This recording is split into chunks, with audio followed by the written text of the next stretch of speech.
दो। मुसलमानों की भला चाहते हैं सरकार। मैं ये पूछ रहा हूँ वक्फ बोर्ड, एक मिनट भाई साहब, एक मिनट, वक्फ बोर्ड के पास 9,60,000 एकड़ जमीन है ना, 9.5 लाख एकड़ जमीन। इसका मतलब ये हो सकता है कि 3 बांग्लादेश जैसे देश बन सकते हैं, सीधे सीधे तौर पर ये मतलब है।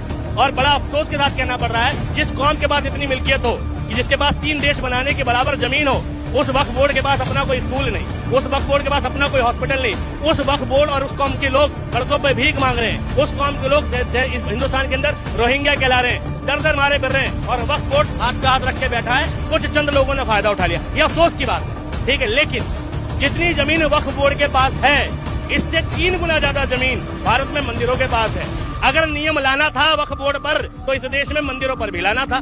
क्यों सिर्फ मुसलमानों को टारगेट करके मुसलमानों के लिए नियम लाए गए? ठीक। और दूसरी बात, मंदिरों के 3 मंदिर ऐसे हैं, उड़ीसा के उधर लगा लोगे, नॉर्थ ईस्ट की तरफ को भी लगा लोगे, और नीचे दक्षिण की तरफ भी लगा लोगे, तो ऐसे 3-4 मंदिरों के पास इतनी जमीन है जितनी अकेले, ठीक है, वक्फ बोर्ड के पास है। लेकिन जो हाल मुसलमानों का है, वही हाल इस देश में हिंदुओं का भी है। इतनी जमीनें मंदिरों के पास होने के बाद भी, ठीक है, मंदिरों के लोगों ने, मंदिरों पे लाखों करोड़ रुपए का चंदा आने के बाद भी उन्होंने इस देश के 80 करोड़ हिंदुओं के लिए कुछ नहीं किया, जैसे वक्फ बोर्ड ने अपने 25 करोड़ मुसलमानों के लिए कुछ नहीं किया, ठीक है। तो अगर नियम आना चाहिए तो पर्टिकुलर मुस्लिम पे क्यों आ रहा है? जमीन तो हिंदू संगठन के पास भी है। और दूसरी बात, जो इसमें संशोधन हुआ वो ठीक हुआ, मगर संशोधन के अंदर जो ताकत तुमने डीएम को दी है कि डिस्ट्रिक्ट मजिस्ट्रेट सर्वा होगा, वो ताकत इस देश में जज को होनी चाहिए थी, सुप्रीम कोर्ट के जज को होनी चाहिए थी, या हाई कोर्ट के जज को होनी चाहिए थी, तब तो पारदर्शिता